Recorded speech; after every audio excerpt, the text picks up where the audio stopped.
Welcome everyone to a special bonus episode of Valhalla Conversations titled Queens and Widows, the Women of the King and Conqueror series, recently released by BBC and coming to other networks in other parts of the world soon, hopefully at some point.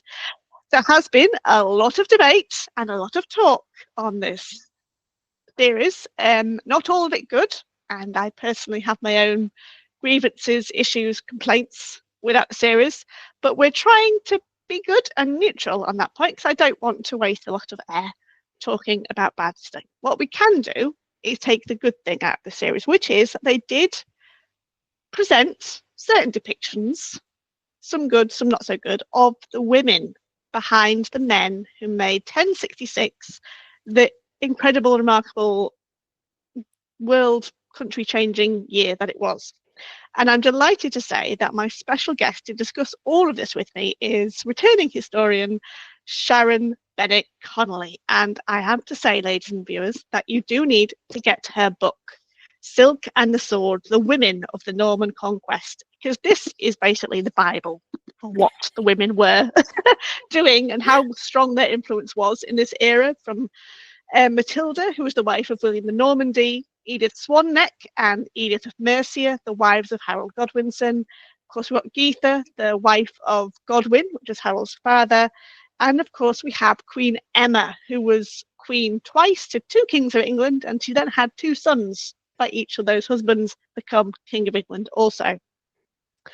And there's lots of other fascinating female figures in her book, such as Lady Godiva and St. Margaret as well. So that we're going to focus mainly on the key figures in the series, which was Queen Emma, Gytha, Lady, wrong word there, the wife of Godwin, Harold Godwinson's two wives, Edith Swan-neck and Edith of Merica, and of course Matilda, because they all have roles in the series. They all show a certain influence to shape or change the minds and the decisions made in this remarkable area. And the series, as I said, portrays some good, some bad, but we're going to explore the truth, the facts, the real history. And Sharon, because she's written this wonderful book and done all the research, I know I can trust her word for it because it's going to be more accurate than the TV series ever was. Welcome again to the podcast, Sharon. Thank you, Rebecca. Thank you for having me. We were, of course, both discussing this series at some length before I hit the record button, both expressing our grievances, but also acknowledging that it's time that these women did have a highlight, a spotlight shone upon them. And I've recently started reading Silk and the Sword, written by Sharon, and I'm going to treat you viewers and listeners to a sample of the introduction because it absolutely sums up beautifully why these women should be learned about, studied. Forget learning about Alfred, learn about Queen Emma, because that's all equally brilliant. So, is everyone sitting comfortably? I'll try not to waffle too long. It's literally only a page and a bit. So, the year 1066 was when the fates of three kings and a duke decided the future of England. It was a year of invasion, of war and conquest, and death. The year started with the death of Edward the Confessor in January 1066. Edward died leaving no son and therefore no direct heir. The nearest familial heir was Edgar the Atheling, the son of Edward's nephew, Edward the Exile. However, Edgar was just a teenager and England needed a strong hand on the rudder. The Witan quickly elected the country's strongest baron, Harold Godwinson, Earl of Wessex, to take charge of the realm, and no sooner was Edward's body in his tomb than Harold was crowned king. King Harold II of England. It should have been a smooth transition of power, leading to a long reign and much needed stability in the country. However, England was riven with deep divisions amongst nobility, and, to make matters worse, both Edward and Harold were said to have promised the crown to another man, Duke William of Normandy. In this mix came a third contender, Harold Hardrada, a former member of the revered Varangian Guard in Constantinople. Harold Hardrada was king of Norway, and with the help of Harold's disaffected brother Tostig, saw an opportunity to make England a Norse kingdom once again. Gosh, how life would have been different if that had happened. A 40-year-old promise between the kings of England and Denmark gave Harold the excuse to stake his claim on England and launch his own invasion.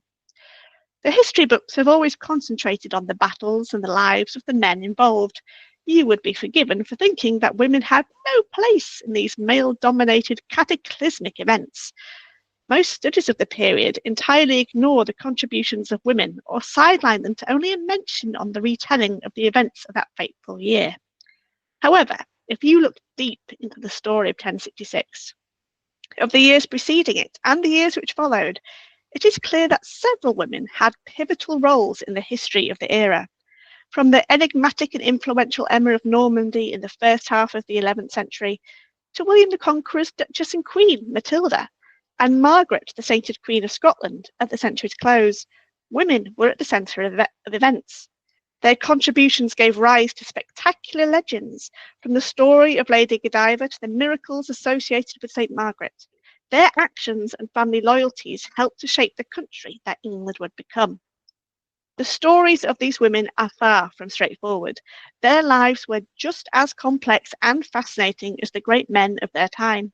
In peeling away the legend from the known facts and using the chronicles from the time, we can rebuild the lives of the women who played significant roles in the story of 1066. Harold II of England had been with Edith Swan-neck for 20 years, but in 1066, in order to strengthen his hold on the throne, he married Edith, the sister of two earls.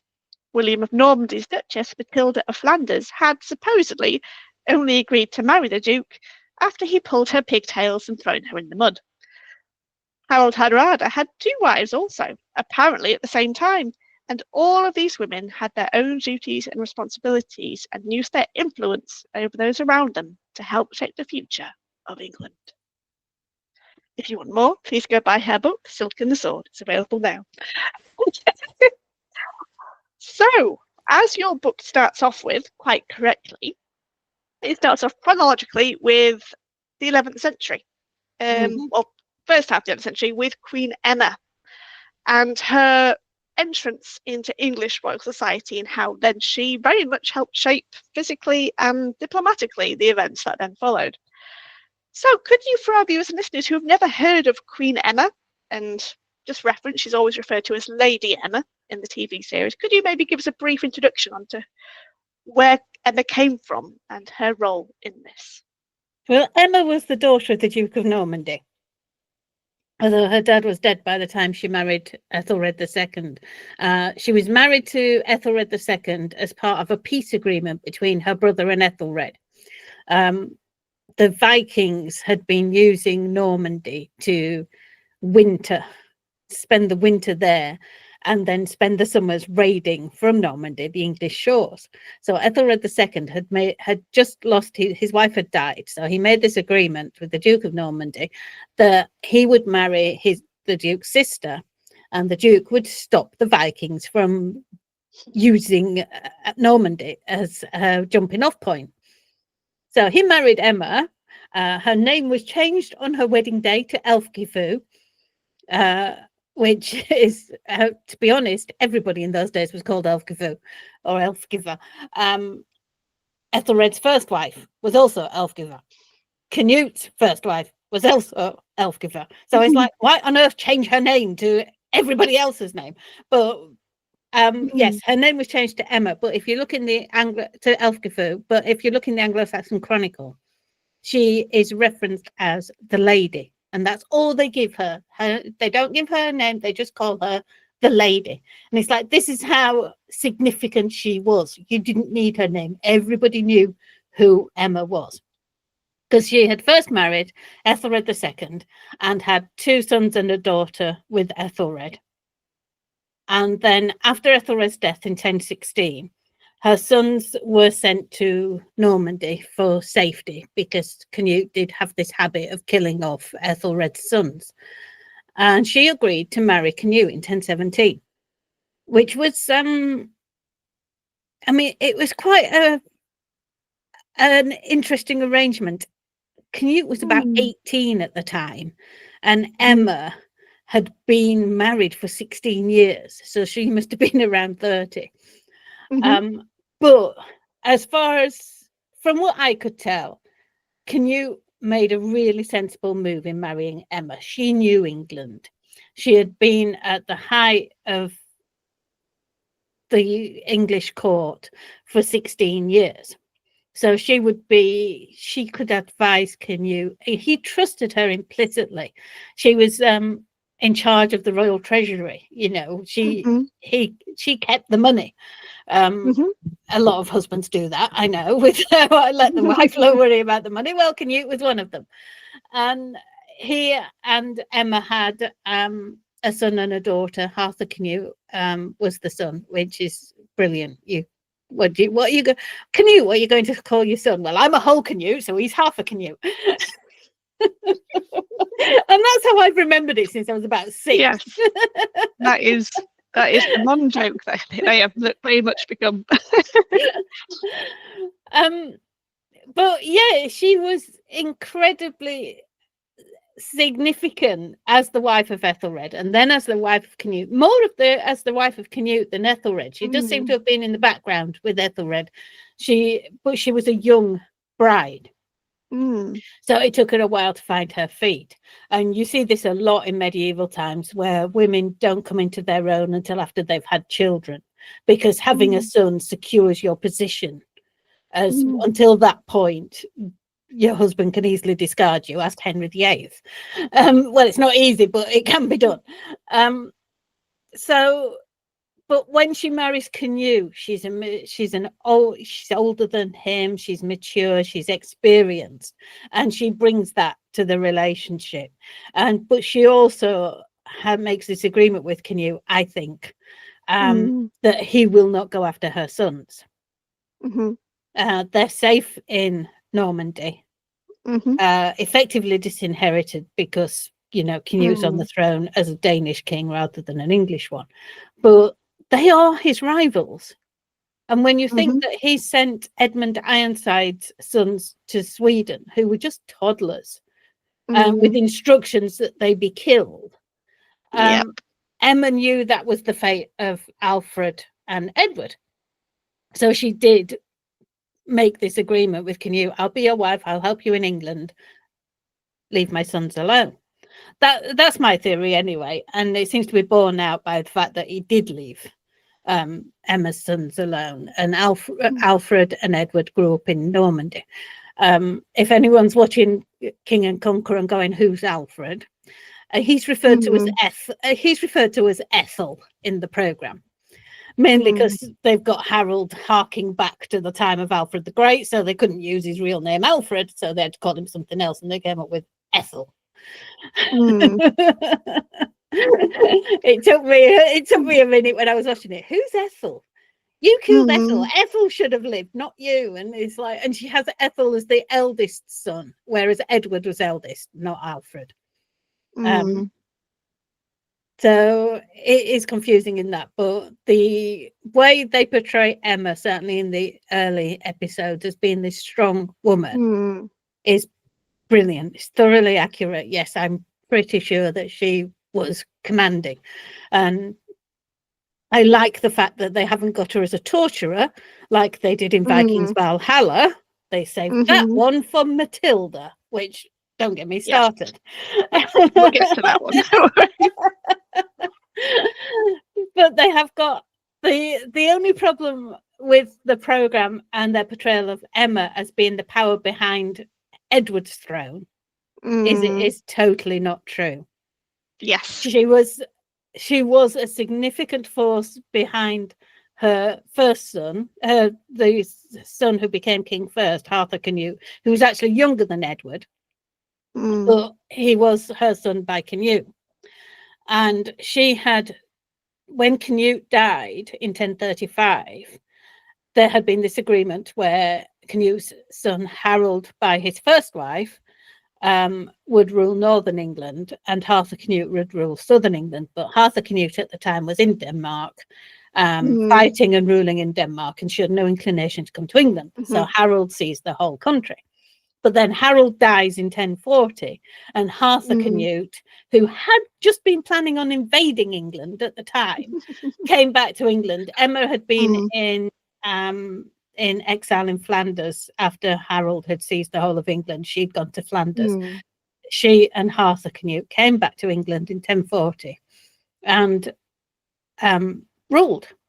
And in 1041, Arthur Canute actually appears to have made an agreement with Edward and brought him back to England as his successor, because Arthur Canute didn't have any children, had no wife, showed no signs of having children, which is really weird, because neither of Canute's sons had a wife or children. It's like, this is odd.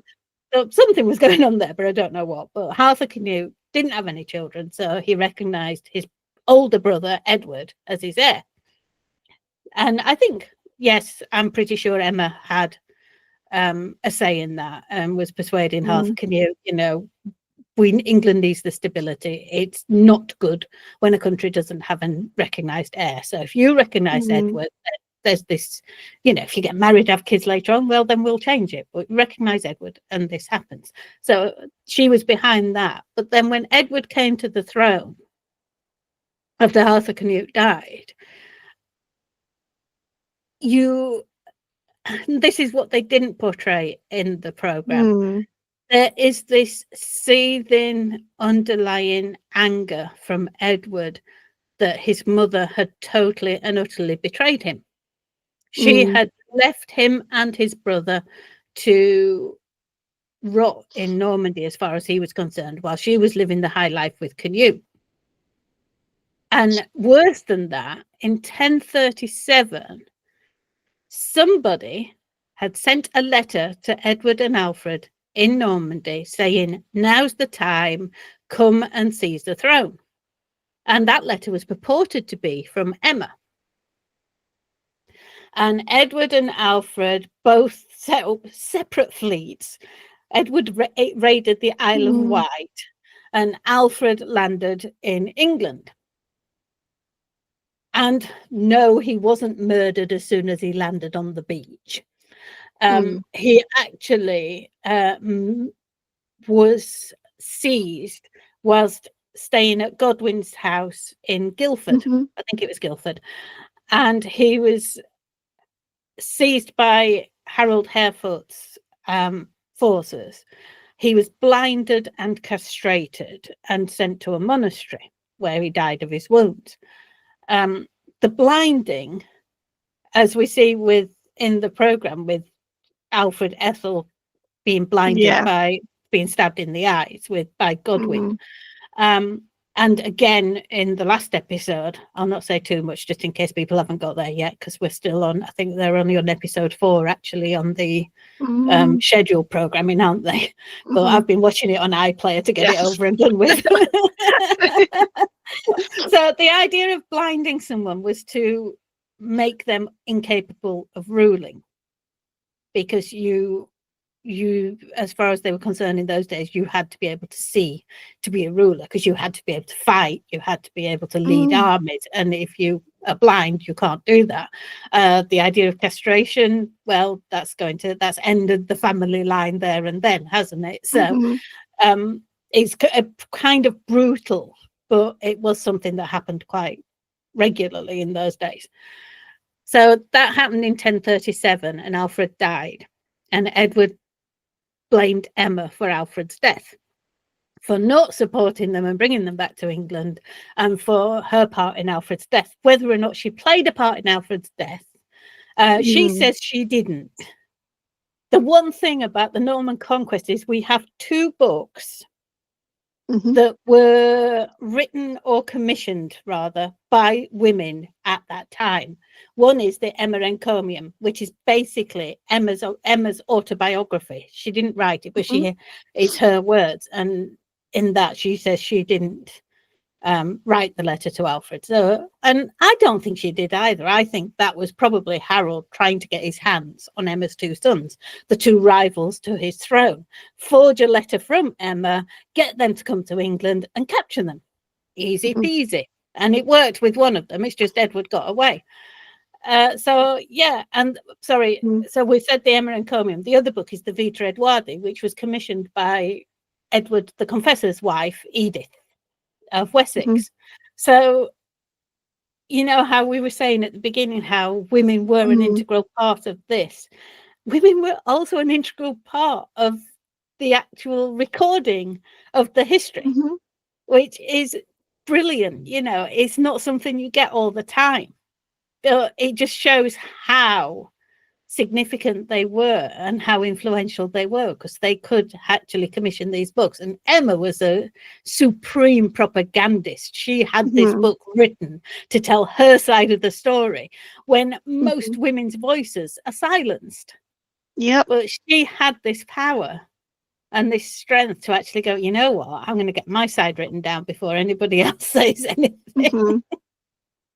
But then when Edward becomes king, that's all turned around. She's not the power behind the throne then. Edward, like I said, he was Mm-hmm. not enough. He resented everything she'd done. And one of his first moves after his coronation was to gather around him his earls, Godwin and Leofric of Mercia, Mm-hmm. and ride to Winchester, where Emma lived, and held the treasury. Like I said, you know, she'd been Mm-hmm. looking after the money since Canute, so she had control of the treasury. And he seized the treasury from her and told her to stay on her estate. Basically, she was Mm-hmm. banished from court. She Mm-hmm. wasn't the power behind Edward's throne. She couldn't influence Edward at all because he hated her. He loathed her.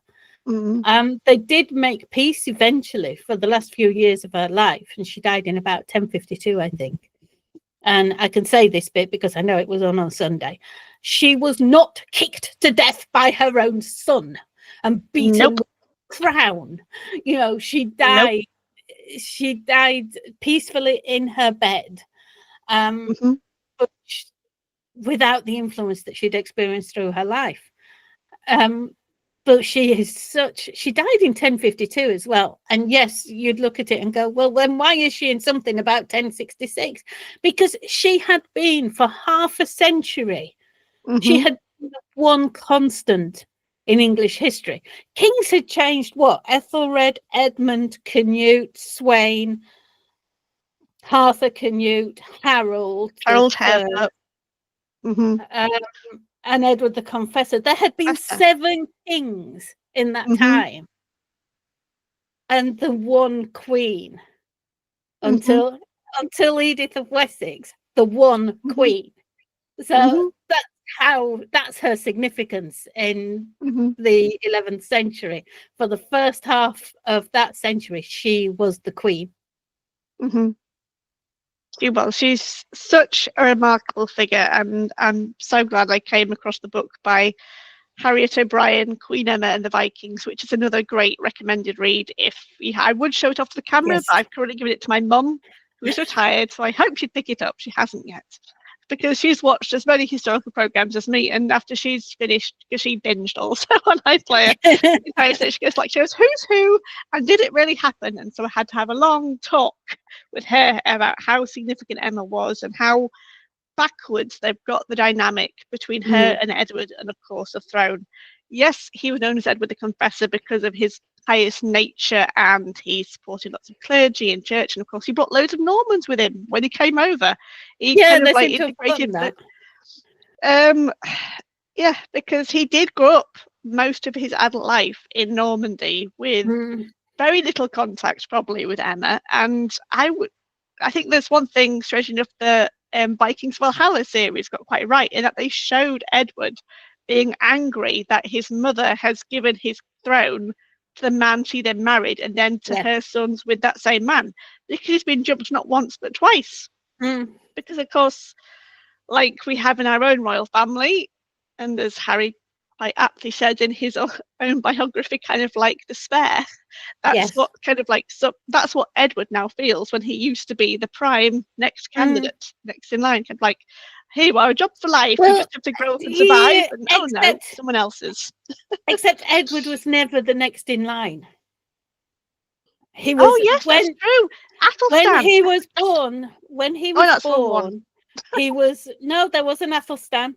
When he I'm was getting so born, he was confused. the eldest son of Emma and Ethelred II. But Ethelred and his first wife had about 6 sons. That's it. Yes. And even when Ethelred died, 3 of them, including Edmund Ironside, were still living. 2 of them were, one of them died, I think, about the same time. Another one was murdered in 1017. So he was never actually heir to the throne until Harthacnut made him such. Which is a very good point. Yeah, he was all about Edmund and Athelstan. I mean, even technically, he wasn't the heir of Ethelred II, because Edmund Ironside's 2 sons survived and prospered in Eastern Europe. That is a story that doesn't get told in King and Conqueror. But in 1057, Edward the Exile was brought back to England. He was the eldest son and heir of Edmund II Ironside, and Edward the Confessor's nearest relative. You know, he was Edward's nephew. Unfortunately, he died the week after arriving in England, leaving his young son Edgar as the heir, as you mentioned, Edgar the Atheling. But yeah, Edward the Confessor was never actually technically the heir. No.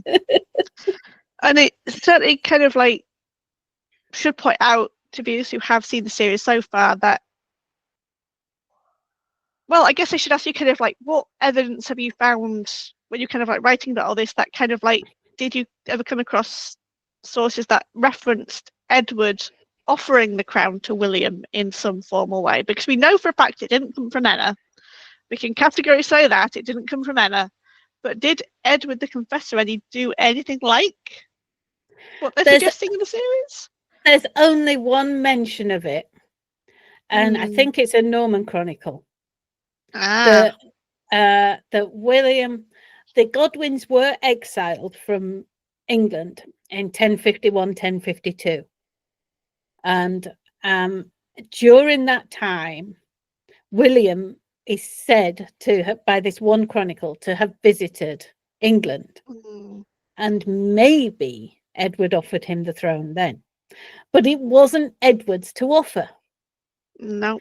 So I really doubt he did. And like I said, this was 1051, 1052. Edward then found out his nephew was still alive in Eastern Europe and sent embassies to Edward the Exile to bring him home. And the first one was unsuccessful. The second one, he actually sent Harold to Edward, and Harold was the one who escorted Edward back to England. So even if Edward had offered the throne to William in 1051 or 1052, he certainly didn't think William should have the throne in 1057 when he was bringing his nephew back. So I think that one is possibly one of the, just something made up by a chronicler just to, you know, insert in that there was this old promise. Because the other thing to remember is that just because chronicles say that they're written about 1066 in 1066, it doesn't necessarily mean that they were written at that exact moment. No.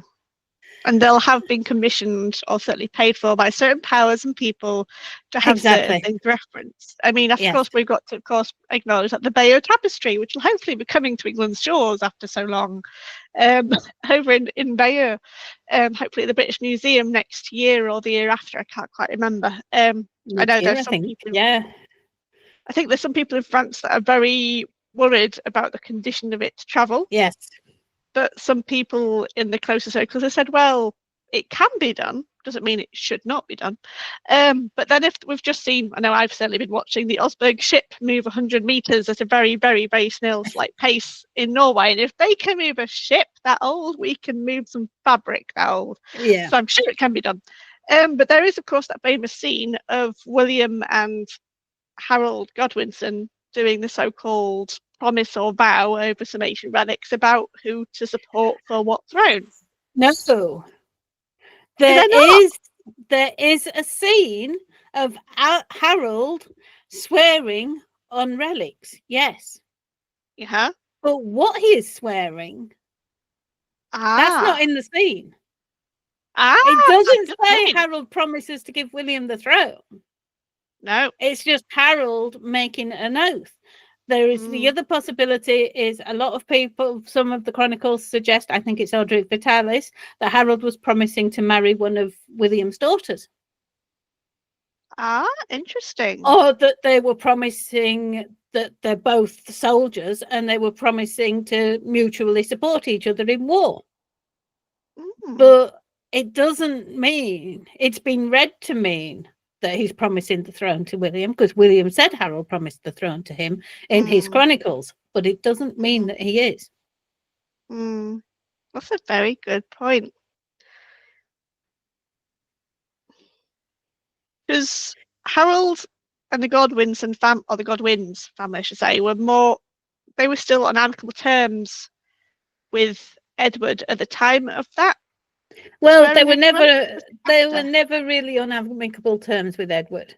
They were a very powerful family, which is why Edward married Edith. It was, I am the most powerful earl in England. You marry my wife and we'll support you.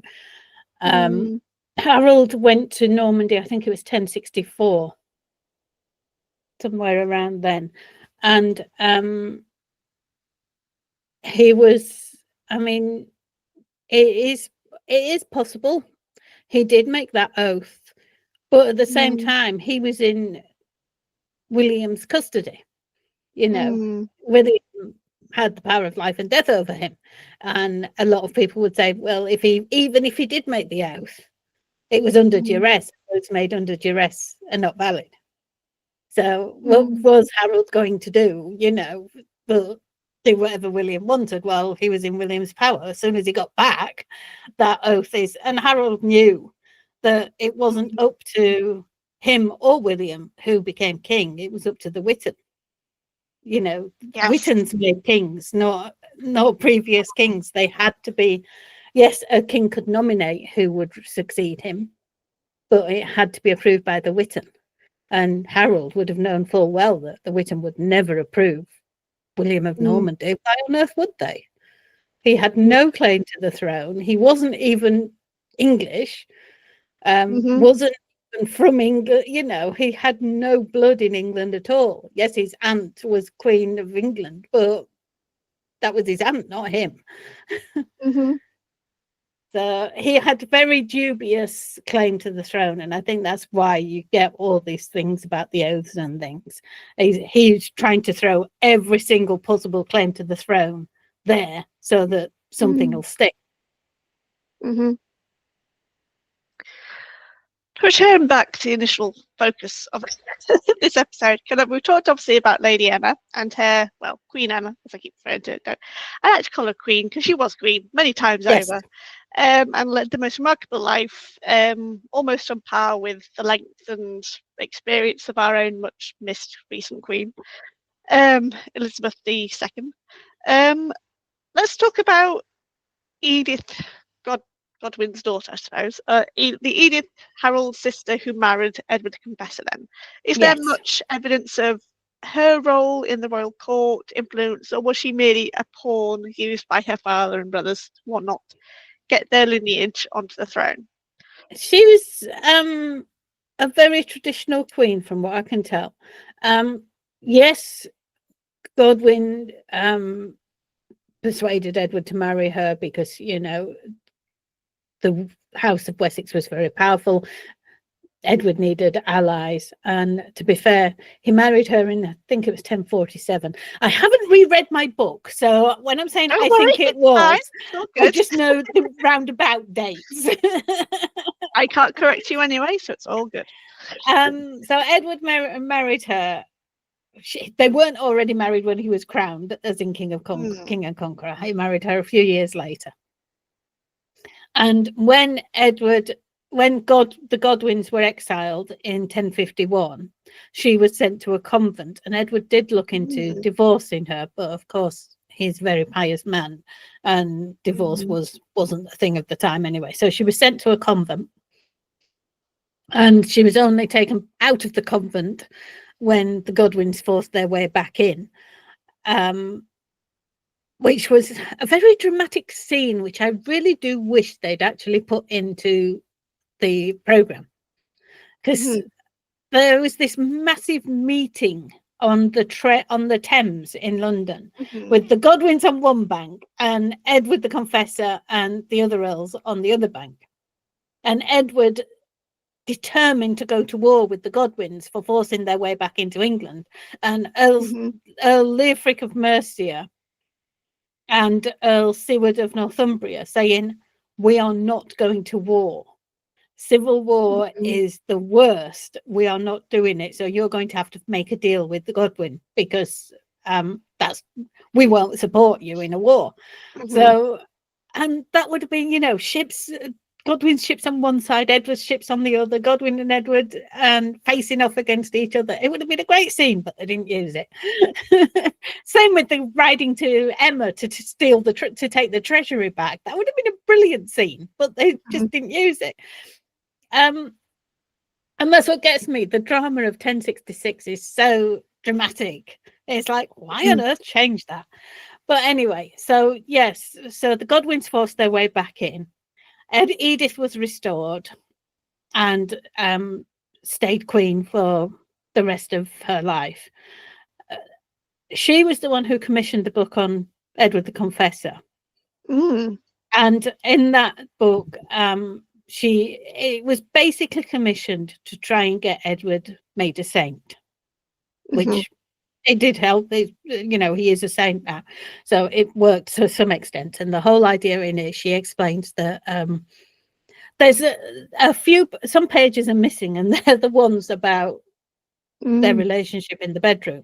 So we don't actually know what their relationship in the bedroom was, except it suggested that he was so pious that he was chaste, that he remained, that he took a vow of chastity. Whether or not he did, I don't know. I think it's probably a way to explain that they didn't have children without saying that one of them was at fault. Yeah, because the woman always gets blamed for not being able to have children. Even if the man's miscarriages that were just never acknowledged. Yeah, exactly. But the idea more common back then. Yeah, but she took the way that they didn't have children to add to his sanctity. But we don't know what the relationship was in the bedchamber. But she was very loyal in the end to Edward the Confessor. Her favourite brother was Tostig, not Harold. In the programme, she is very loyal to Harold until the very last minute. But in reality, when Tostig gets made Earl of Northumbria, it's because she's persuaded the king to do it, not Harold. And he is her favourite brother. And when Tostig is removed as Earl of Northumbria, which is because of Harold, Harold actually forces the king to remove him and replace him with Morcar of Mercia, because Tostig makes a right hash of ruling Northumbria. And the Northumbrians rebel against him. And instead of supporting him, Harold turns around and says, you know what, you've got to get Tostig out of this. He's not up to the job. So Tostig gets sent into exile. And Morcar becomes Earl of Northumbria. And Edith does not like Harold for this. And after the Norman conquest, after the Battle of Hastings, William first goes to Winchester. He tries to go to London and is barred against him. So he just carries on down the south coast to take Winchester, which is the second city in this time. And Edith actually opens the gates to him. She welcomes him. And through that, on 1068, when he's at the siege of Exeter, Edith is supporting William, not the Saxon rebels. So she's just as interesting a character as Emma, because she is politically astute and she knows which way the wind's blowing. And she can see what's going to happen, I think. So she picks the side. she opens the gates of Winchester to keep her people safe. This is where she lives. This is where she has lands. And rather than allow William to devastate them, she opens the gates and lets him in. But a bit of it is she hated Harold. I'd like to imagine now kind of like what Edith would have made of Emma and Emma made of Edith, because assumably, would they have ever been, because I know obviously Emma was asked not to attend court, but maybe it'd be interesting to find out. Edward did mellow towards the end of Emma's life, so I think she probably did attend the main courts like Easter and Christmas. And Edward was at Winchester when Godwin died in about 1051. No, 1053, I think it was. But Emma, I think, was dead by that point. But so he did attend, Winchester was the second city and had the great Winchester Cathedral and the Minster and a lot of royal lands. So he would have visited Emma, I think, in the last years of her life. He did mellow towards her once he'd reduced her power, basically. So I think, yes, Emma and Edith would have met on the grand occasions, the crown wearings at Christmas and Easter. So yeah, and I think she probably took a page out of Emma's book a few times. She was very big on education, Edith, and patronized a lot of monasteries and convents. And when Edward the Exile brought his family back from Hungary, she was the one who took custody of Edgar the Atheling and saw to his education, and most of the young men at court, actually. And she also took custody of Edward's daughters, Christina and Margaret, and they were placed in the convent at Wilton, I think it was, to have an education. Wilton was the convent that most noble girls were sent to for their education. So Edith was very big really on that. Because I guess that's where a lot of the sources that show evidence of these women moving in these circles is kind of like in clerical documents and writs and as witnesses to these great things. Because of course, I remember reading, when I was reading Queen Emma and the Vikings by Harriet O'Brien, there's that beautiful book, and I can't remember what church it is now, but it's got an illustration of King Canute and Queen Emma on the front, kind of like their hands going up towards a cross, and it's to do with kind of like people getting their names in if they've done good enough to go to heaven, I think. Yeah, I'm not sure, but I thought that again, like there's no other illustrations of many queens, really, I don't think. No, Edith is on the Bayeux Tapestry. There are 3 women on the Bayeux Tapestry. Edith is one of them. She's at Edward the Confessor's deathbed. Another woman is fleeing a burning building with a little boy in hand. That's thought to be Harold's wife, Edith Swan-neck, with their youngest son. It's possible. And the third one is, of course, a scene that gets an entire chapter in my book, Silk and the Sword, which is Elfgiva. And as you may remember when we started talking about Emma, that her name was changed to Elfgiva. The wording above the picture is Elfgiva and a certain cleric. And it's this woman with a priest having his hand to her cheek. Now, whether he's caressing her cheek or slapping her cheek is open to interpretation. And who this Elfgiver is, because there were Elfgivers everywhere, we don't know. It's possible it's Emma. It's possible it's Canute's first wife. There are so many possibilities. I wrote a whole chapter on it. I've done a discussion on it for Historical Writers Forum with Pat Bracewell, Carol McGrath, myself, and Paula Loftin. And we cannot decide. Nobody, after 1,000 years, there were so many articles on this elf giver and who she is. It's brilliant, but nobody knows because it just says elf giver and a certain cleric. And it's like, oh God, they don't even finish the sentence. It doesn't say what they're doing or why they're together. So, but it is, there's something like, there's more animals. There's more strange animals on the biotapestry than there are women. There's 3 women in the whole thing. So, which is why you'd probably be mistaken for thinking women weren't involved. But when you look into them, you see how intricately they were involved in the Norman conquest. And I do like to think that the writers of King and Conqueror actually read my book and thought, you know what, we need to put these women in here, because they did. I don't like the way they portrayed the women, but I do like the fact that they included so many of them. Yes. And made them an integral part of the story. Absolutely. Absolutely. Well, I guess going from one Edith to next. The next Edith coming up with quite aptly kind of like Edith Swan-neck, who is, according to your book, married to Harold Godwinson for a good 20 years before he then married Edith of Mercia, not Margaret of Mercia, as the series calls her, just to confuse things. I didn't realise, after kind of like sampling your book in various ways, that she was also quite a wealthy woman. Now, women and wealth are not that common, I don't think, or at least they're not recorded as being very common.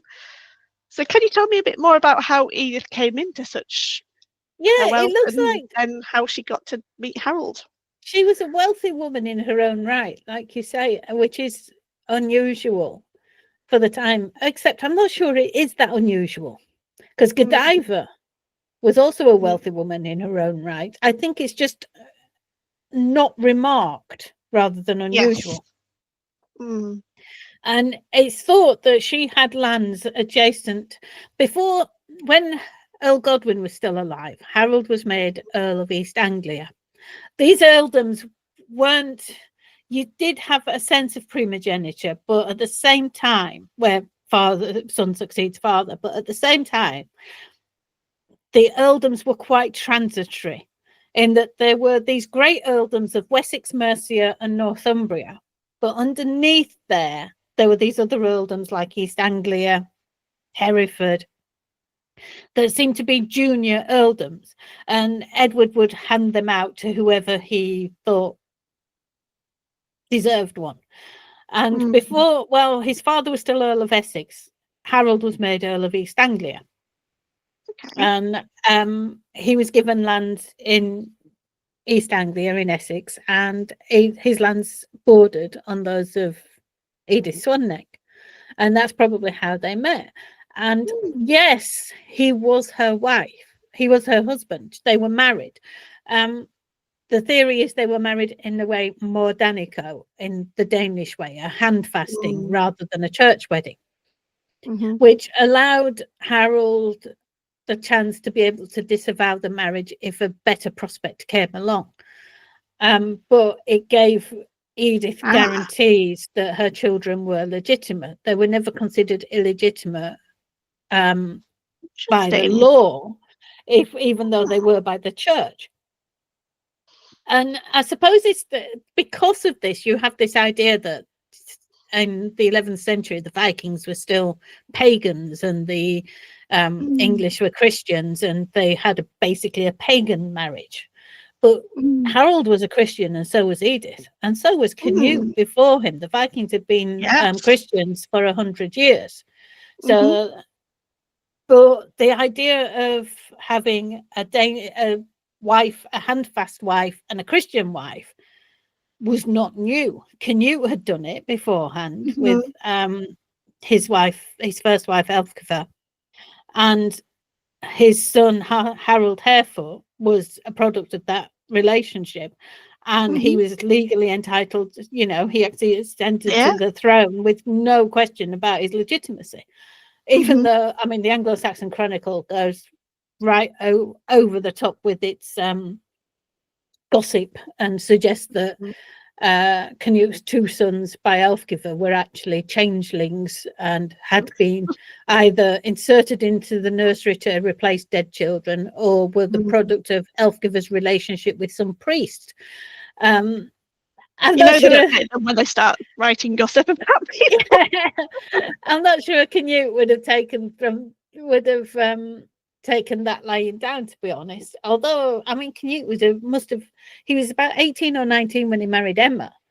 So he must have only been a very young teenager when he met Elfgiver. They did marry young, because of course in your book you explain how Emma was only 15-ish. Yes. And he married Ethelred the Unready, who was at least 30. Yeah. So there is that huge age difference, and it kind of like it's a practice that I know certainly carries on when kind of like King Henry VIII was looking for however his many wives. Like some of the candidates he considered were extremely young when he was so old. But yeah, that's a whole other topic. I read a theory. I did read a theory about that recently, actually, which is that it was when I was reading up on Richard II, and his second wife was about 6 when he married her. And the theory is that they married them that young. They're not going to treat them as a wife at that age. No. Yeah. But they know they're a virgin.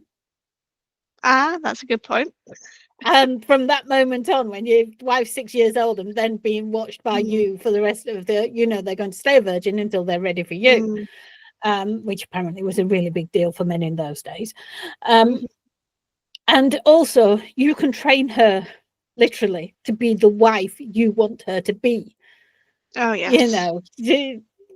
So having a young wife was seen as an advantage in that you could train her to be that wife. Whereas if you married someone who'd already been married or was a little bit older, they might actually have opinions of their own rather than yours. Yeah, I mean, certainly kind of going slightly off track, just because I'm a consumer of the popular culture of history. Thinking back to the Tudors BBC series, which I think was excellently done all the way through, even though I know nothing about the era, but I lived for the drama of it all. And I thought Jonathan Rhys-Meyers was brilliant. I vividly remember a scene where I'm sure he's holding court with Louis in France, and they both have a big celebration to set the engagement of one son to one's daughter, and yet they're both little kids, but they were married or set to be married. I thought, yeah, they do very much kind of like don't just look for like young women, but they set kind of the marriage as their whole goal and purpose in life. Is like, you are born, you will be married to someone I choose fit, kind of thing.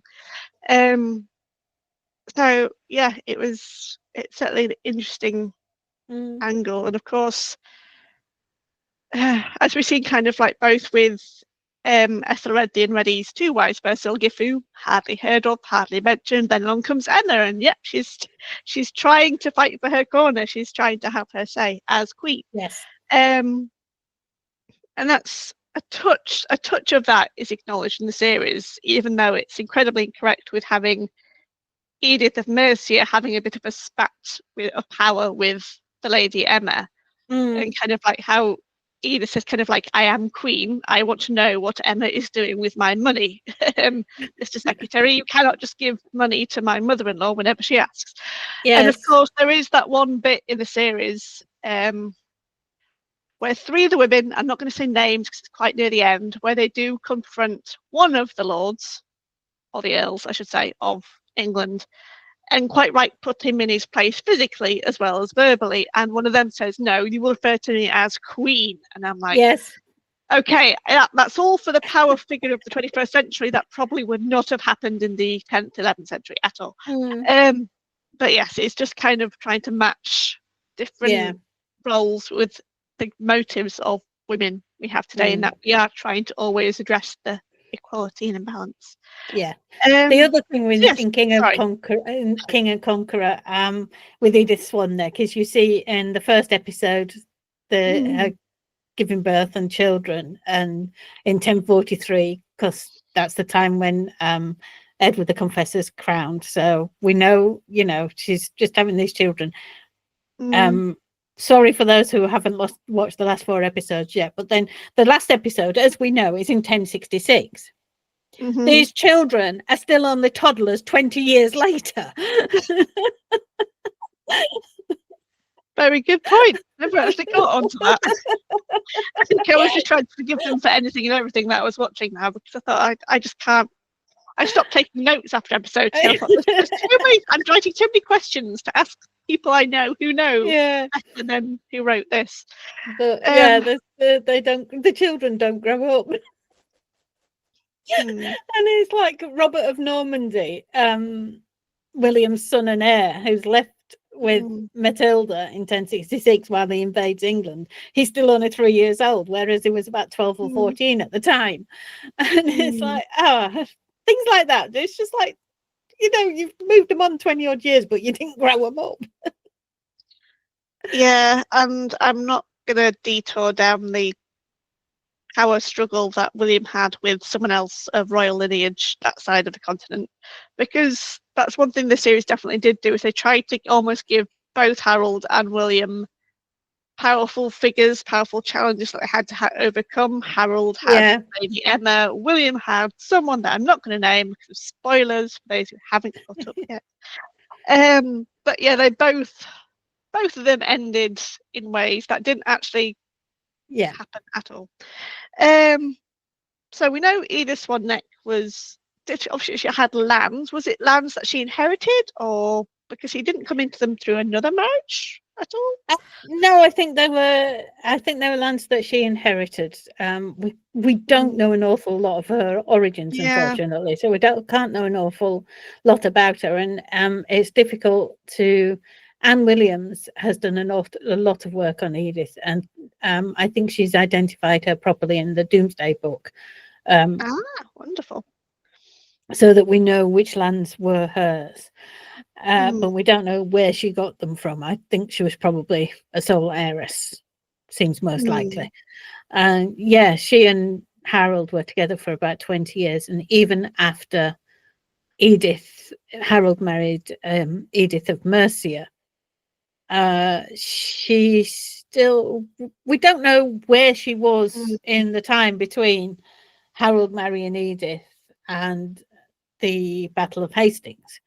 But there is the story of her waiting and with Gytha, Harold's mother, whilst the battle is being fought, and then her and Gytha looking through the bodies on the battlefield to find Gytha's sons. And I say sons because they wrote out Leofwin and Gurth, who were Harold's other two brothers, and who was still with Harold at Hastings and fought with them.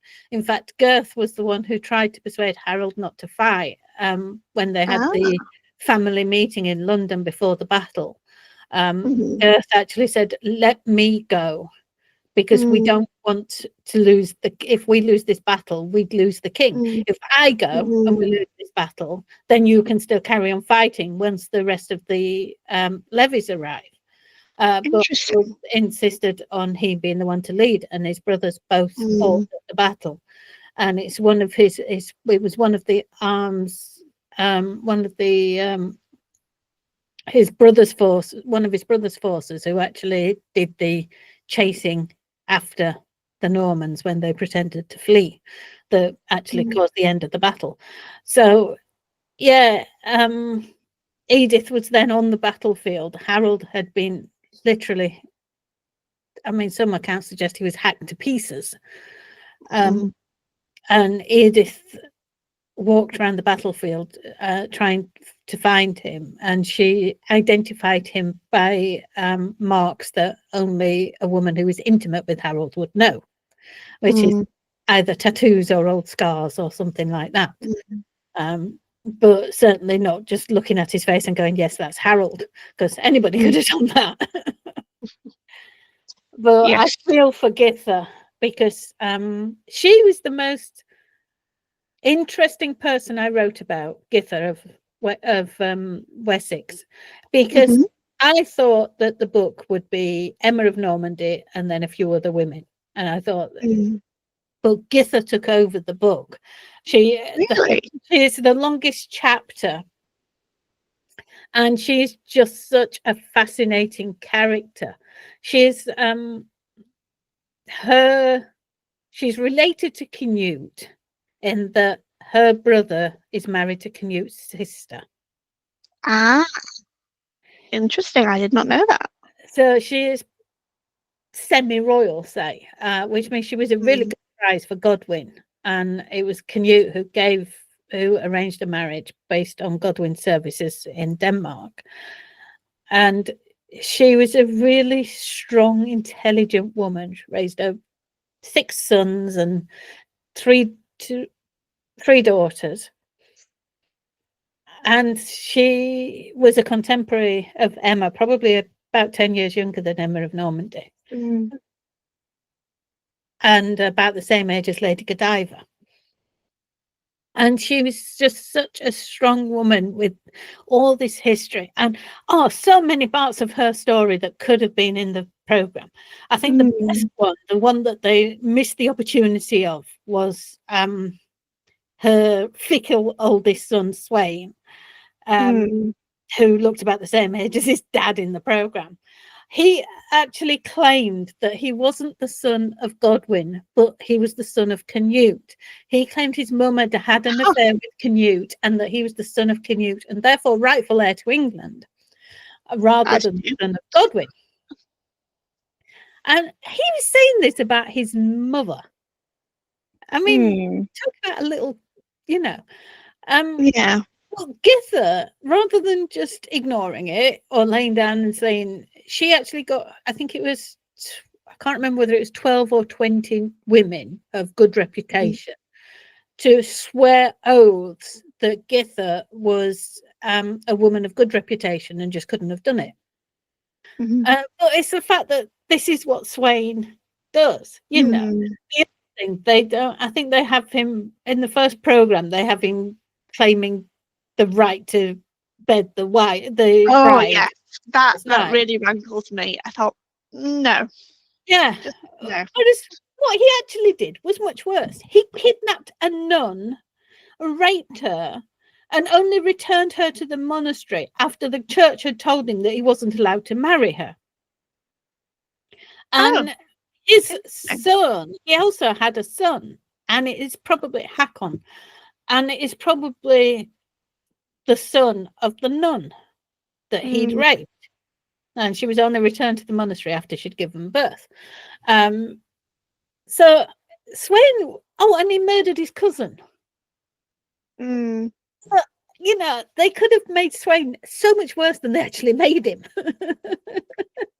Yeah. You know, real life was actually more worse. So they really could have done a number, but it wouldn't have been doing a number on him because he really was that big a git. He was. He was definitely not a likable character at all, and I kind of I kept trying to feel sympathy for him, but then I couldn't. I didn't. But no, Harold didn't send an assassin after him. He went on pilgrimage to Jerusalem in 1051 after the family were exiled to Flanders. He left on pilgrimage to Jerusalem and barefoot all the way to Jerusalem, and actually made it and died on his way back. So, you just feel for Gytha because this woman, her oldest son is claiming that she had an affair, but she stands strong and defends herself. And throughout Harold's life, you see Gytha is there at the main points. You know, when he's king, when he's about to march down from London to Hastings, she's at the council meeting, so that decides what their course of action is in London once he's got back from Stamford Bridge.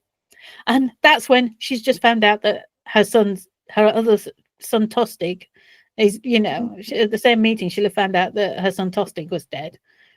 And she was watching her 3 surviving sons march off to war again. And by the end of October 14th, 1066, she had lost all her sons, bar one.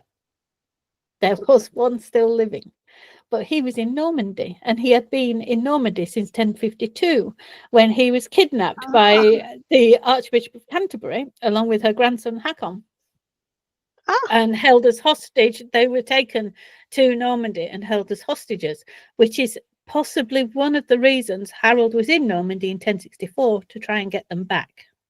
I did wonder what was the reason for Harold being in Normandy if it wasn't So to say, "Hi, William, just my king wants you to be the yeah, next king." he just arrives there, doesn't he? And it's like, no, it's most Mm. likely that he was there to negotiate the release of his brother and nephew.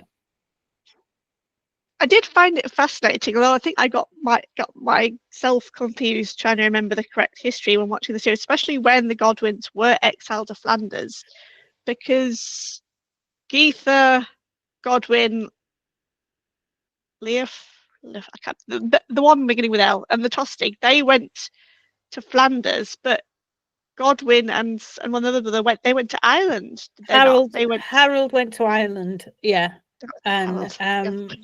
So many names. I can't remember which other brother, but yeah, Harold went to Ireland. Godwin and Gytha went to Flanders, but they were going to Ireland to get support. And I think Harold must have had land in Ireland, because after 1066, that's where Harold's sons go. They go to Ireland. But then Ireland in those days had a lot of Viking families, especially around Dublin. And Harold Gytha was Danish, you know, so it's probably that they had family there, and they certainly went there to earn support. And then Harold, of course, takes to piracy across the south coast while he's waiting to force his way back into England. So, yeah. That was at least certainly hinted at when Edith Swan-neck was trying to ask, sorry, spoilers, she was trying to find a way out before the imminent ending, as you all should know how it ends. And then kind of like Gytha did mention about Ireland. I was like, oh, that's interesting. I never thought kind of like how far the Godwins and power line might have stretched. But certainly when they got exiled to Flanders initially, I thought, hang on, didn't Godwin's father get exiled initially by another king? I'm sure kind of like Wulfnoth got banished. Yes. And went off with a fleet, and then he came back again. And I couldn't remember how. Yeah, he stole Ethelred's fleet. Yeah. But yeah, exiles were never really for life. They were, they were until the king calmed down, and then you persuaded him to let you come back and promised that you wouldn't misbehave again. And that's what Sweyn had done after he'd killed his cousin. And he was they were all for redemption. So we've talked about Queen Emma, Edith of Mercia, Edith of Wessex. We've done Edith of Wessex. Sorry, Edith of Wessex. But of course Harold did then marry the Edith that came from Mercia. Yes. Yeah, this is why it's confusing for everyone.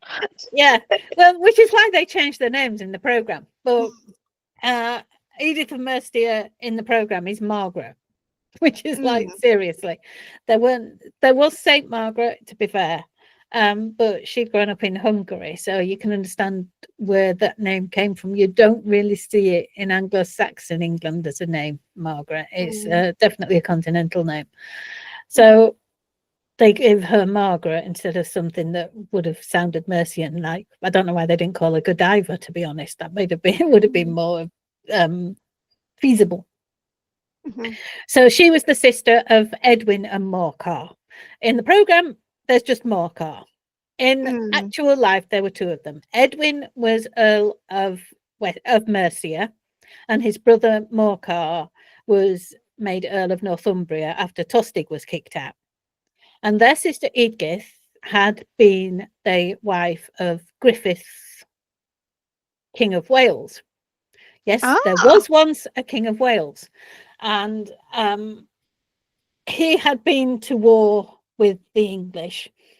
And his troops seemed to have got fed up of the idea of war, killed him, and gave his head to Harold to give to Edward the Confessor. So that made Edith a widow.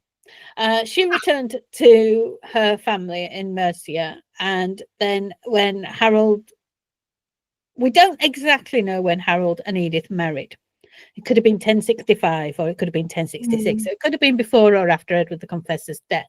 But basically, most people agree that it was a political arrangement based on Harold needing the support of Edwin and Morcar, the two other great earldoms, to shore up his place on the throne or his claim for the throne, depending on when the agreement was made.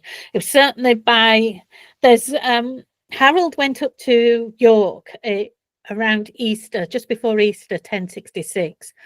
So it's really possible that was when he married Edith of Mercia. You know, he went to make an agreement with Edwin and Morcar. They all met at York, sealed it with a marriage, and then brought her home. She was pregnant at the time of the Battle of Hastings. She was waiting in London, and Edwin and Morcar were in London with their forces after having, you know, they'd been badly mauled at the Battle of Fulford. I was going to say two earls fought there. I couldn't remember which ones. I didn't know if it was indeed those two. It was them two. They'd been defeated by Harold Hardrada just before the Battle of Stamford Bridge, and their forces had been badly mauled and were in no shape to take part in Stamford Bridge or to make it down to Hastings. But they had arrived in London by the time the Battle of Hastings was fought. So they took their sister north to Chester and then probably to the continent. Because they knew that she had she was pregnant, and if she had a son, then William would want that son. And that is alluded to in the programme, in the final episode of King and Conqueror, that Edith Swan-neck says to Harold about her own children. She has a son called Magnus, which she actually does have a son called Magnus, but in the program she's got this one son called Magnus, and there's about 4 sons in all, and Magnus is about 3 and he was about 16 at the time. But she says, you know, William would kill Magnus for certain, even if he let the daughters live. So the idea of taking Edith of Mercia away from William was common sense, really. So she went somewhere on the continent. There is a suggestion, there is a monastery in France that says that their refectory was paid for by the Queen of England, and the possibility is that it was this Edith, but it's very vague and not all historians agree that it was. So yeah, that's why she doesn't play as big a part in the 1066 story. She's probably the least prominent of the 1066 story, because she'd only been queen since about April, and her position on the throne, her position in Harold's life is questionable. You know, she was queen for appearance's sake, whereas Harold loved Edith Swan-neck, and that's the love story that everybody's carried on with. Rather than that's what the series definitely rolls with most, because that's the whole having Lady Emma imprison Edith Swan-neck and having that be the reason why Harold Godwinson leads a attack on London to reclaim their role in society with Edward and Emma. I thought, that's just a bit. The elastic is getting thinner and thinner with each stretch. Yeah, I nearly turned it off with that bit. I'm like, you what? Because those. I think we don't know what happened with Edith Swan-neck when Harold was exiled. I think she probably did the same thing as was done with Edith of Wessex, went into a convent, or retired to her own lands for safety, you know. But no, imprisoning women like that, no, that's not something Edward the Confessor would do anyway. You know, it's just very far-fetched. I guess we should not let Matilda of Flanders go without a good mention, because I was really impressed with the acting performance of her character in the series. Certainly, she was very much how Emma should have been portrayed, I think, apart from obviously the torturing thing. Yeah, The She's a woman torturing that thing. knows too many tools Yeah. that shouldn't have been played with. I wonder if maybe they were trying to take a nod from Vikings Valhalla with Berg, Yeah, having I thought that. Emma didn't do anything. She just spoke to the poor woman that tortured Yeah, to death. I did think that. I think, oh, somebody's been watching Vikings Valhalla, but decided Matilda can be the torturer this time. Yeah, I mean, the thing is, it was hard to reconcile my version, my image of Matilda with the early episodes of Matilda. Basically, because in 1043, Matilda's this grown woman already married to William the Conqueror in the programme. And in the actual real life, she was a child. Really? How You young know, did she marry William then? she married William in her mid-teens in about 1050. Okay. And was it really So, supposedly after he pulled her hair and pushed her in some mud? oh God, please. That is in the chronicles. And every now and then you read a novel or something where they have that, and it's like, oh yeah, she said no, so he raced after her, pulled her off her horse, pulled her pigtails, kicked her and beat her until she said yes. She was the daughter of a count, a very significant count as well, the Count of Flanders, who was part of the Flanders at the time was part of the Holy Roman Empire. And she was the granddaughter of a king of France. Ah. He was an illegitimate Duke of Normandy. She would be marrying beneath her, even though he was a duke. Technically, she was marrying beneath her because he was illegitimate. He needed her on side. There's no way he'd beat her and reduce her to anything. And all you see throughout their lives is a partnership. And he loved her.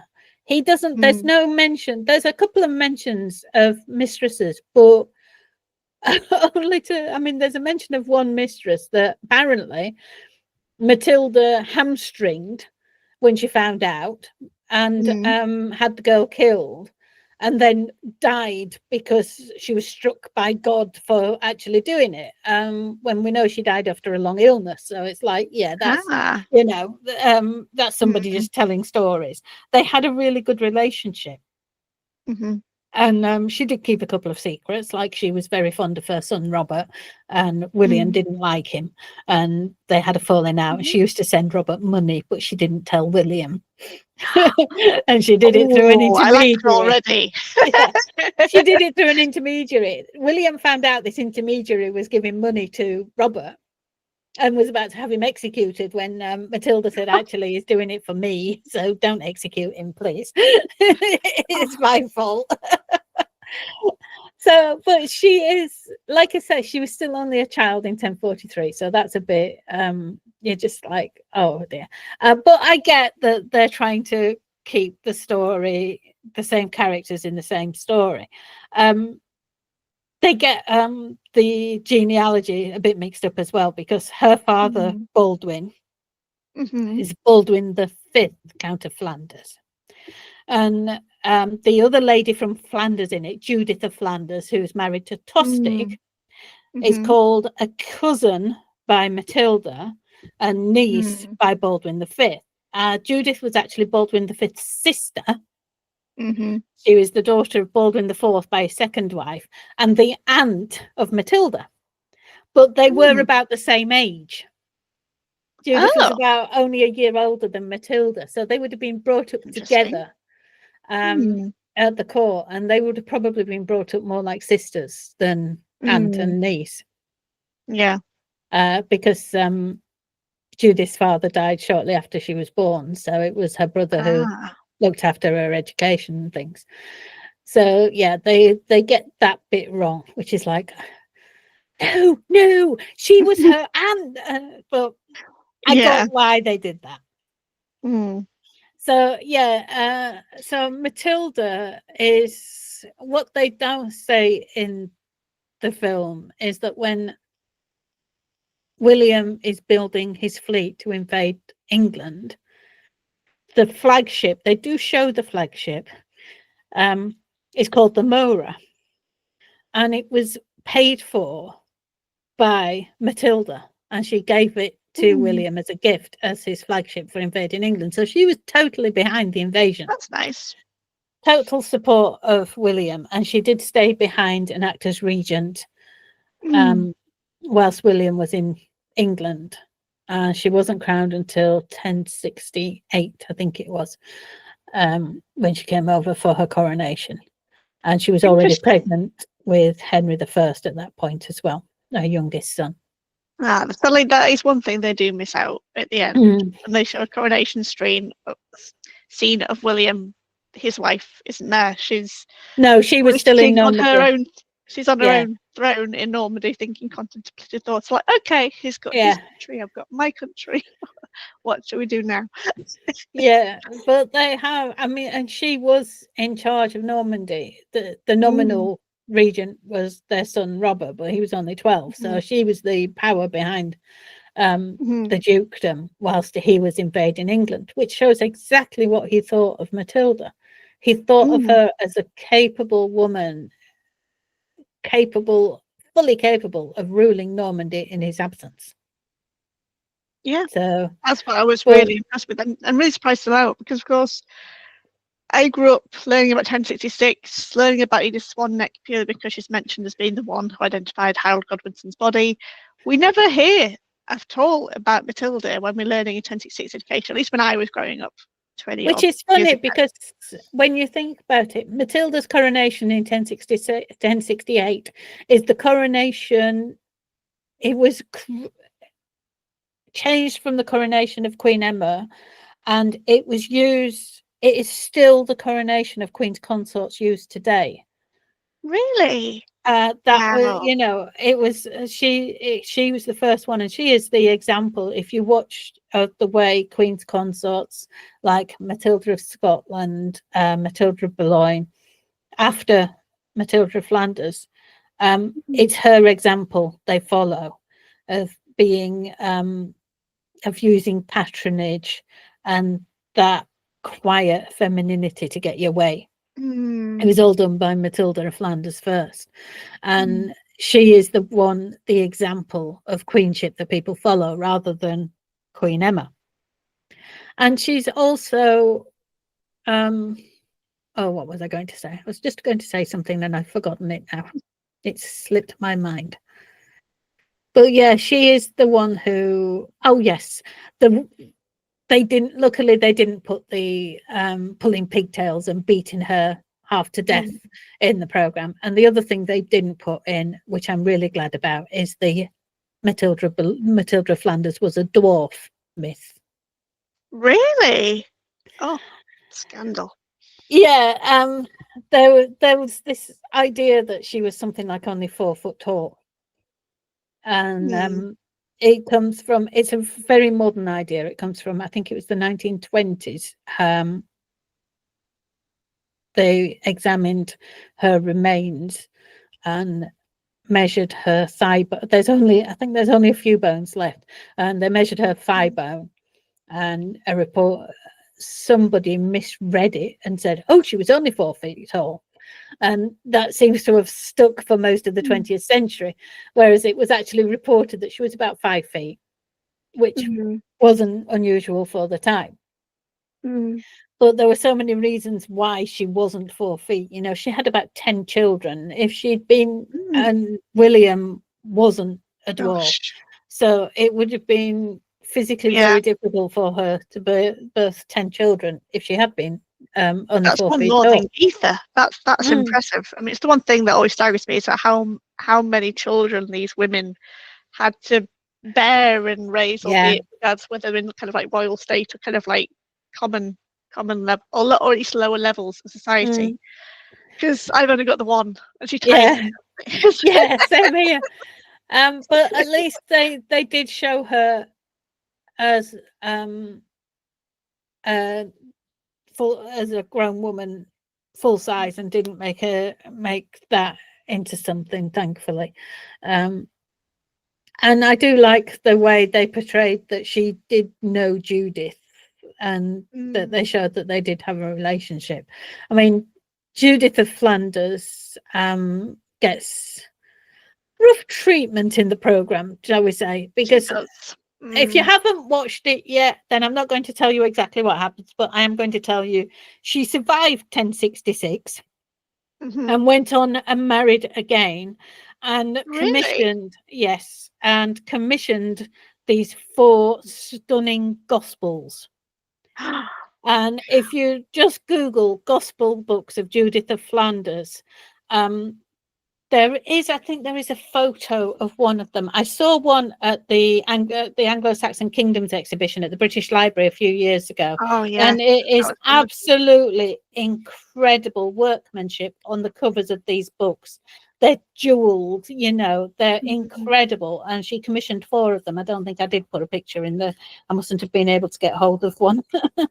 Oh, I did. Yes, there is a picture in the in Silk and the Sword. And what page number is it on, Sharon? It's just go to the images, and it's turn over to the 3rd set of images, and there it is. And that is the one I actually saw in the British Library as well, I think. And I just looked at it and I thought, oh my Gideon, it is. And it is absolutely on screen for viewers. Yeah. In post editing. Thank you. It's absolutely gorgeous. And these books were created 1,000 years ago. So her contribution to history actually came after 1066 in her second marriage when she commissioned these gospels. So who did she marry the second time then? Wealth of someone wealthy. I'm asking me things like that when I haven't remembered where it is. Right. I guess this is the only way all these women have got any importance by who they marry, which kind of like it's their duality, both as women, daughters, and then wives, and of course queens. Then a lot of them all end up as widows. I think they all end up as widows. In fact, yes, Gytha loses Godwin, Edith Swan-neck and Edith of Merica lose Harold Godwinson. Emma lost both Ethelred and Canute. And Duke Flanders lost Tostig. Wealth the Fourth, Duke of Bavaria. There you go. I knew it was Wealth something. I couldn't remember where from though. But yeah, so so how old would have been Matilda then at the time of 1066? If she wasn't meant to be a grown woman then, how old would she have been? She married William around 1050, so she would have been, and she was only a teenager then. She was about 14 or 15, so she would have been 20 something, probably about 30. A bit older. Okay, that's interesting because she definitely looks over 30. I can be polite in the series. But yeah, I was really impressed with her performance as an actress in that role, because both her and Edith Swan-neck have a bit of a kind of woman on woman standoff through words, which is always impressive. Kind of like trying to kind of like, I think, what was it? Oh yes, Edith, we're not here to talk about children. What are you really here to talk about? And they both know what their husbands are talking about. So it's kind of like a parallel discussion going on about the future of England. And and that the women are behind it. I mean, it's a shame that probably never happened, because there's no indication that Edith was in Normandy with Harold, which is a shame, because that is one scene that I thought, God, it's total fiction, but I really wish it had happened, because yes, the women are not talking about babies. They're actually talking about things that the politics, their lives. Yeah. Because they know one of their husbands has got to defeat the other one now that they've got this whole feud in the middle. Yeah. So I really like the way they portray. I think they get a lot wrong about Edith Swan-neck, but I think they get the essence of her. And her support for Harold, and I do like it towards the end when they're talking about Harold going over down to Hastings to fight. It's Margaret of Mercia walks into the room, and Edith Swan-neck's talking to Harold, and she goes to Margaret, "Oh, can you just take the children away?" And I'm like thinking, she's just told Harold's new wife to take the kids out of the way while she has a chat with her husband. Yes, I suppose crowned queen. Of course, that's the thing, because Edith Swan-neck was never crowned queen, but Edith of Mercia was. So yeah, that was a very well explored, well, brief, albeit briefly, dynamic, because it was a very brief appearance for Edith of Merica. She was like the last throw of the dice before 1066. But when after Matilda was crowned, did she then return to Normandy, I assume, to oversee that, or did she stay on England for a bit? She stayed in England for a little while because she was actually in. Oh, you might not know this, but do you know how many kings of England have been born in Yorkshire? Not a clue. Genuinely not a clue. And everybody who likes Richard III will be very upset to hear that it's not Richard III. There was one. The only Yorkshire king is Henry I. Really? He was born in Selby. Selby. Yeah, he was born in Selby because Matilda had accompanied William north towards the harrying of the north. I remember learning about that at school. Yeah, she was then sent out, and she couldn't move because she was actually 9 months pregnant. So she gave birth to Henry, and then she and Henry were both sent south to safety while William continued his harrying of the north. But yeah, the only English king born in Yorkshire is Henry I. Well, you heard it here first, people. I didn't know that. That's now my fact to drop in regular conversations, especially being as I come from, of course, Yorkshire. Interesting. I wonder if that's why the writers, or at least the directors, producers, creative team, then introduced Matilda of Flanders as pregnant in the series, because that's how she enters the series. She enters pregnant and accompanying William with his own usual problems in Normandy, which I guess I never knew of. I've briefly learned through reading of the sources that, of course, William had a very dramatic childhood. That itself would make an excellent series if done properly. There is a film. Knew that. There is a film. It's a French one, though. It's called Guillaume the Conqueror, and it's actually quite good. And it starts with his dad's death on crusade, and so follows the early life of William. Because it certainly hinted at kind of like that. Let's say it's legitimacy, because of course Louis, the King of France, then insults him wonderfully by calling him a bastard over and over again. Yeah. But that kind of, that he always had to have protection because he was always under the threat of assassination, like his father was. Oh, yeah, he was. He was somebody. He was sleeping when somebody got into his bedchamber one night when he was about 8 or 9, and they killed the person, his guardian, who was in there with him. But somebody got him to safety. He was under constant threat. The King of France, to be fair, while he was young, actually protected his borders and guaranteed his safety. It's just when he grew up and William started spreading his wings that they started having arguments over land and things, and going to war a few times.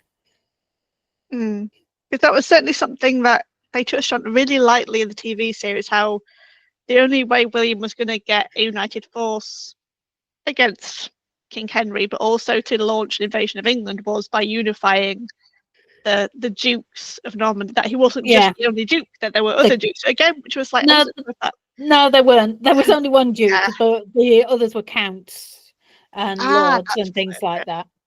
So there was only one Duke of Normandy, and then there was Duke of Brittany, which is next door. The thing is, we have this idea of united France, and that wasn't what it was in those days. The King of France was mainly around the Paris area, and the other areas were like Aquitaine, Toulouse, Normandy, Brittany. They were semi-independent dukedoms that owed allegiance to the Kingdom of France, but had their own laws and customs separate of the Kingdom of France. So a bit like the Danelaw in Wessex. Yeah, so you have this the King of France is always going to war with all these people because he's trying to extend his own influence, which they do for most of the medieval period. You know, Philip II is still doing it against King John 200 years later. So, and Brittany doesn't get absorbed into the French crown until Anne of Brittany marries the King of France in the 1480s or 1490s or something, and that's when France finally gets won the France we know today. But yeah, it's a long way off in 1066. So the King of France is fighting for every morsel of land he can get. That's really interesting. I never kind of think of, as you say, France being so many sections, just like England was, even with its kind of like earls and the wit. Yeah. And of course, it's very much the same thing. They're all individual guys with their own land, trying to get more by offing or marrying into the other one. Well, in 1066, we have this idea that England was this country that had been unified. Nobody even thinks of it as a unified England. In 1066, England had only been in existence for about 120 years. 938, 940s, when Athelstan united England, and I don't think Northumbria was actually in it straight away then.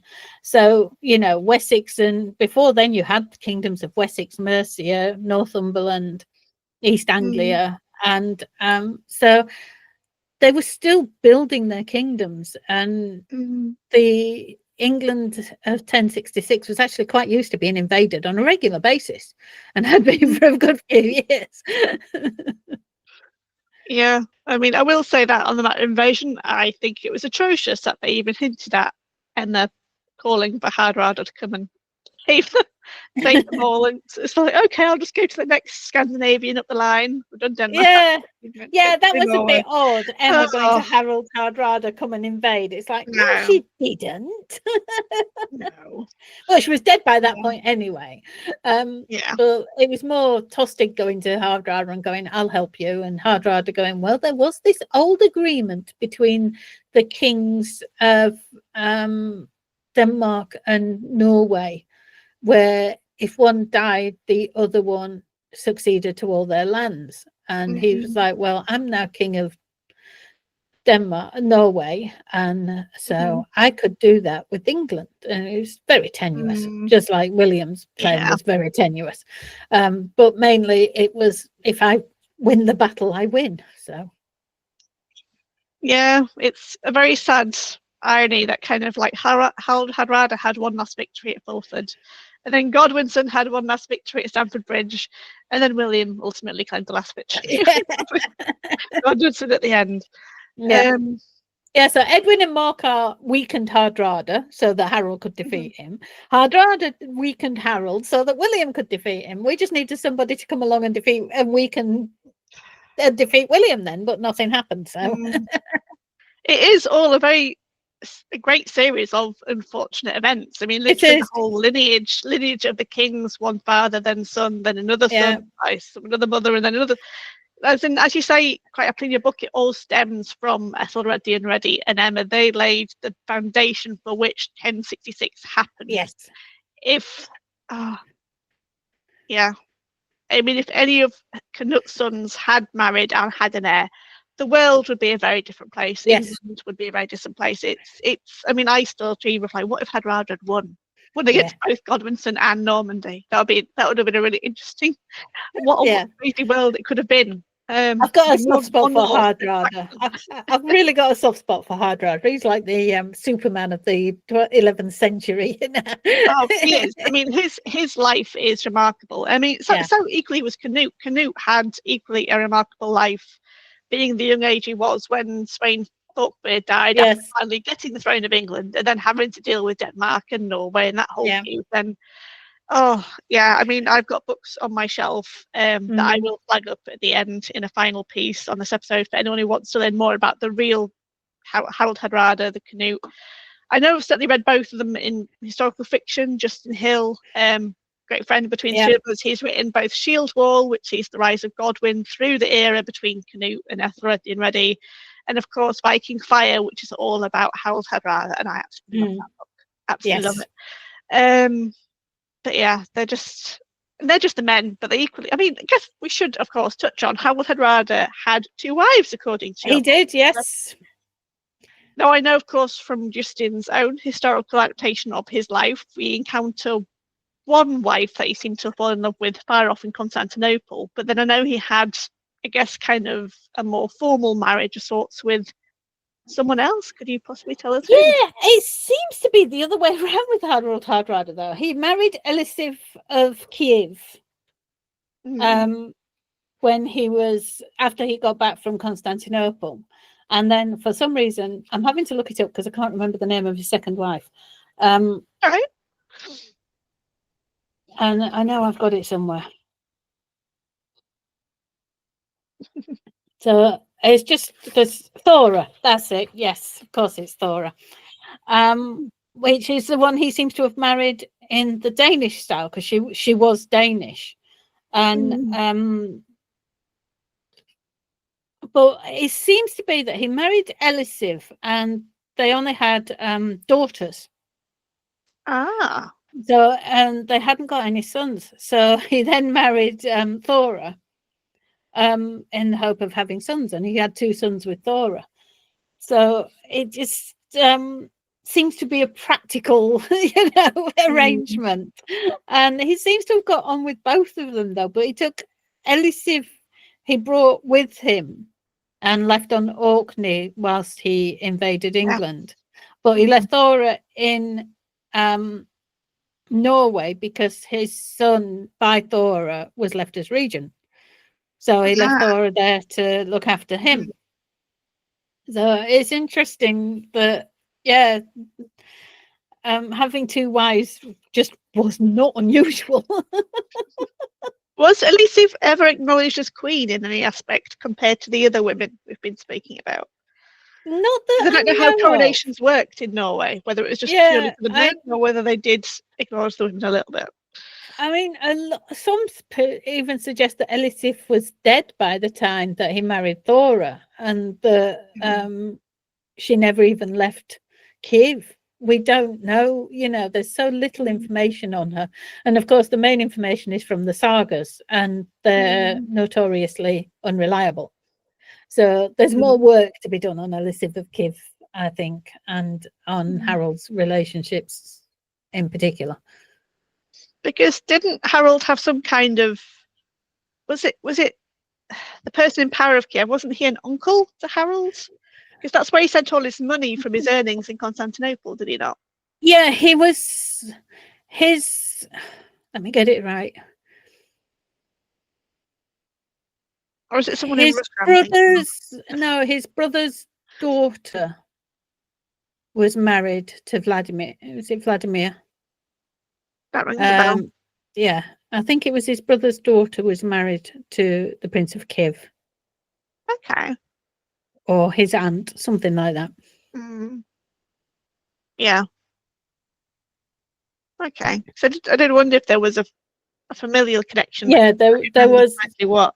Yeah, there was a familial, because he'd gone to Kiev after the Battle of Stiklestad when his brother had been killed. He was about 15 at the time, and he'd had to leave Norway, so he made his way to Kiev and then on to Constantinople. Yeah, he travelled a fair bit. Yeah. Oh gosh, and that's just not even touching on how much travelling he did once he was in Constantinople. Yeah, exactly. Gosh, well, I think we've covered pretty much everyone and everyone else in between. I think so. You can't have these women without the men, and equally you can't have the men without the women, because these men come from women. They all have mothers. So, gosh, as I said at the beginning, if you want to learn so much more, do get Silk and the Sword. It is on your screen. It's available to buy, download, borrow. Go enjoy it. I've been enjoying reading it, and I'm learning so much more than I knew before. And thank you so much for joining me on this special episode to talk about the queens and the widows that were involved in various ways in the King Conqueror series, and helping our audiences learn about the real women that these characters are based on. Thank you. It's been a pleasure, Rebecca. Thank you very much. Thank you, Sharon, for joining me.